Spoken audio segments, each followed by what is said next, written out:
بسم الله الحمد لله والصلاة والسلام على رسول الله وعلى آله وصحبه ومن والاه. رب اشرح لي صدري ويسر لي أمري واحلل عقدة من لساني يفقهوا قولي. أحبتي الكرام, en ces quelques minutes bénies bi'idhnillahi azza wa jal, un rappel plus qu'important, et nous avons décidé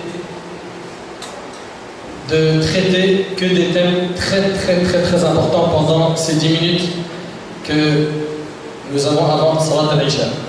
Donc aujourd'hui nous allons parler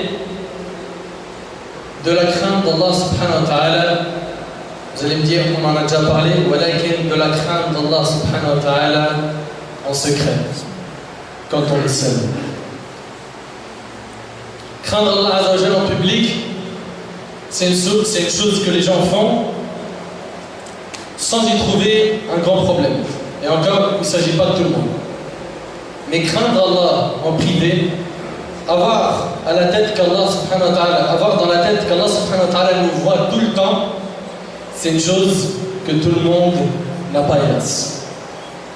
Mes frères et sœurs, le prophète alayhi salatu wassalam, lorsqu'il a parlé à Mu'adh radiyallahu anhu, le hadith il est rapporté par l'imam al-Tirmidhi, il lui a dit, crains Allah où que tu sois. Et on a parlé de la crainte d'Allah, on a expliqué que la crainte d'Allah c'est le fait de mettre entre soi et la colère d'Allah un mur. C'est que tu te retrouves dans les endroits qu'Allah aime et que tu t'écartes des endroits qu'Allah déteste. Crains Allah où que tu sois. Crains Allah que tu sois en France ou que tu sois au bled. Crains Allah que tu sois avec tes amis ou que tu sois seul. Crains Allah, ça veut dire fais très attention à ne pas désobéir à Allah, mets un mur entre toi et la colère d'Allah à tout moment, 7 sur 7, 24 sur 24. Il n'y a pas de vacances de la piété. Il n'y en a pas. Tu prends des vacances pour reposer ton corps, na'am, ou alors que tu ne prends pas des vacances de taqwallah azza wa jalla. Et le problème, c'est que les personnes qui font des péchés quand ils sont seuls, il est fort possible que Yawm al-Qiyamah, ils s'aperçoivent que toutes leurs bonnes actions sont réduites en poussière éparpillée, et ce n'est pas ma parole. Selon Thawban radiyallahu anhu, le prophète alayhi salatu wassalam a dit, certes, je connais des gens, et ouvre bien tes oreilles, plutôt ouvre-moi ton cœur, toi mon frère, et ainsi que toi ma soeur qui m'entend. Car il est fort possible que c'est la première fois de ta vie que tu entends ce hadith. Le prophète alayhi salatu wassalam a dit, certes, je connais des gens qui viendront le jour du jugement avec des bonnes actions semblables à Tuhama Bayda, c'est une grande montagne. Allah les réduira en poussière éparpillée. Thawban radiyallahu anhu a dit, décris-nous qui sont ces gens-là, afin que nous ne soyons pas parmi eux par ignorance. Qui sont ces gens qui viendront avec des montagnes de bonnes actions et qui seront réduites en poussière éparpillée? C'est bon, tu peux le savoir. Qui? Et là, le prophète alayhi salatu wassalam a dit, ce sont vos frères. C'est donc des musulmans.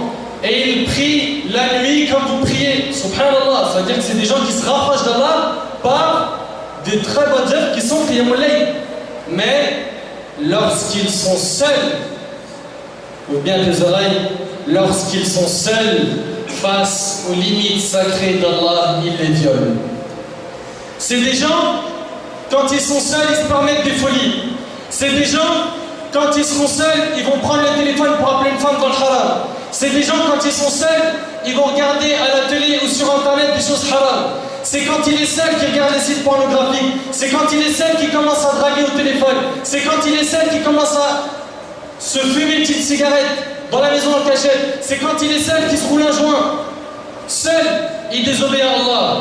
Ceux-là, qu'ils prennent garde, car le jour du jugement, il est possible que leurs bonnes actions soient transformées en poussière éparpillée.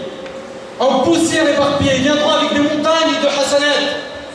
Elles seront réduites en poussière. Et wallahi, l'azim, ce discours il fait très peur. Wallahi. Car si tu veux évaluer ta foi, si tu veux voir est-ce que tu es vraiment un pieux, est-ce que tu as réellement la foi ou non, analyse ta situation quand tu es seul. Est-ce que quand tu es seul, tu te permets des folies? Est-ce que quand tu es seul, le haram devient plus facile? Est-ce que c'est dès que tu es seul que tu oublies qu'Allah subhanahu wa ta'ala te voit? Hélas, un grand nombre d'entre nous, pour ne pas généraliser, un grand nombre d'entre nous, quand ils sont en public, quand ils sont avec des frères, quand ils sont à la mosquée, ils arrivent à montrer une bonne image. Mais quand ils sont seuls, quand ils sont seuls, Wallahi al-Azim, illa man rahim rabbi, sauf bien sûr à ceux à qui Allah a fait miséricorde. Quand ils sont seuls, ils font beaucoup de dégâts. Et on a peur pour ces gens-là qui peut-être viendront le jour du jugement voir leur montagne de bonnes actions transformée en poussière éparpillée. En poussière éparpillée. Et ne minimise aucun péché. Ne minimise aucun péché. Dis pas c'est rien, c'est un petit péché. C'est rien. Ou Allah il a oublié. Allah n'oublie rien. Allah il n'oublie rien. Et le jour du jugement, comme c'est un hadith d'Abu Dharr qui est rapporté par l'imam Muslim, le long hadith Qudsi où à la fin, Allah tabaraka wa ta'ala dit quiconque verra dans son registre le jour du jugement des bonnes actions, qu'il loue Allah, qu'il remercie Allah. Et quiconque voit autre que des bonnes actions dans son registre, qu'il ne blâme que sa propre personne. Viens pas dire ça à cause de shaitan. Viens pas dire ça à cause de ma fréquentation. Viens pas dire on m'a forcé. Personne ne te force à faire le haram. Les gens te donnent des idées et c'est toi qui fais ton choix. Tu as le libre arbitre. Certains ont choisi le camp du diable et d'autres le camp des pieux. Et à la fin, il n'y a que deux groupes. Fariqun fil jannah wa fariqun fis sa'ir. Un groupe qui sera au paradis, un groupe qui sera en enfer. Tu as choisi quel groupe? Qui t'a forcé à faire les péchés? Les gens t'ont juste donné des idées et tu as préféré faire le péché. Qui t'a forcé à aller en soirée? Qui t'a forcé de sortir avec une fille? Qui t'a forcé de travailler dans un endroit où tu gagnes le haram? Qui t'a forcé à couper tes relations familiales? Qui t'a forcé à faire le haram? Qui t'a forcé à mentir? Qui t'a forcé à dire des gros mots? Qui? Si tu vois le jour du jugement des bonnes actions dans ton registre, remercie Allah. Et si tu vois autre chose que cela, ne blâme que ta propre personne, ne blâme que ta propre personne, ne blâme que ta propre personne. On a réellement besoin de ça, de craindre Allah quand on est seul. Omar ibn Khattab radiyallahu anhu, un jour Omar ibn Khattab radiyallahu anhu, il sort la nuit pour voir l'état de son peuple. Et en chemin, il entend une mère dire à sa fille: ma fille, mélange l'eau avec le lait afin qu'on puisse le vendre. Et sa fille pieuse lui dit: oh mère, as-tu oublié ce qu'a dit Omar, le prince des croyants? Il nous a interdit, il nous a défendu de mélanger l'eau avec le lait, car c'est de la tricherie. Elle lui dit: mais où est Omar là maintenant? Omar n'est pas là. Elle lui a dit: certes, Omar n'est pas là, mais le Seigneur de Omar est présent. On a besoin de s'éduquer comme s'est éduquée cette fille et d'éduquer nos enfants comme ça. On a besoin de comprendre qu'Allah est avec nous. À tout moment, il nous voit, à tout moment. C'est très important, car hélas, il suffit d'un oubli pour qu'une porte de péché soit ouverte. Ibrahim ibn Adam, rahimahullah, c'est un parmi nos ancêtres. Un homme est venu le voir et lui a dit: j'ai fait trop de péchés et je ne sais plus comment faire pour les arrêter. Donc il se plaint de la multitude de ses péchés. Ibrahim ibn Adam, il lui a dit: tu veux continuer à faire des péchés? Il a dit non, mais il lui a dit: regarde, si tu veux continuer à faire des péchés, il n'y a pas de problème, mais il y a 5 conditions. Première condition, si tu veux continuer à désobéir à Allah, ne mange plus des biens d'Allah. Il lui a dit: mais tous les biens qui sortent de la terre appartiennent à Allah. Il lui a dit: n'as-tu pas honte de manger des biens d'Allah et de lui désobéir? Mes frères, mes sœurs, c'est pas une honte. Tu manges des biens d'Allah, tu te renforces avec ce qu'Allah subhanahu wa ta'ala a fait sortir, pousser de la terre, pour à la fin lui désobéir. Ensuite, tu l'as dit, deuxième condition, si tu veux désobéir à Allah, désobéis-lui dans une terre qui ne lui appartient pas. L'homme a réfléchi, lui a dit: mais toutes les terres appartiennent à Allah. Il a dit: n'as-tu pas honte de vivre sur la terre d'Allah et lui désobéir? Et à la toi qui m'entends, t'accepterais que quelqu'un rentre chez toi fasse le désordre? La première phrase qui sortira de ta bouche, c'est: t'es chez moi, il y a un règlement. Eh bien sache que sur la terre d'Allah, tu ne fais pas ce que tu veux. Sur la terre d'Allah, il y a un règlement. Allah subhanahu wa ta'ala a envoyé des prophètes et des messagers. Et ils ont fixé les règles. Est-ce que tu te plies aux règles ou non? Ensuite, tu l'as dit, troisième condition, si tu veux désobéir à Allah, fais-le dans un endroit où Allah ne te voit pas. Où Allah ne te voit pas. L'homme réfléchit, lui dit: il n'y a pas un endroit où Allah ne me voit pas. Il a dit: n'as-tu pas honte de savoir qu'Allah te voit tout le temps et lui désobéir? Et ces phrases, on doit les adresser. Est-ce qu'on n'a pas honte de savoir qu'Allah subhanahu wa ta'ala nous voit tout le temps? Tout le temps. Allah ne dit pas dans le Coran: nous sommes plus proches de lui que sa veine jugulaire. T'imagines? Cette veine, t'as vu comment elle est proche? Allah subhanahu wa ta'ala dit qu'il est plus proche de toi que cette veine.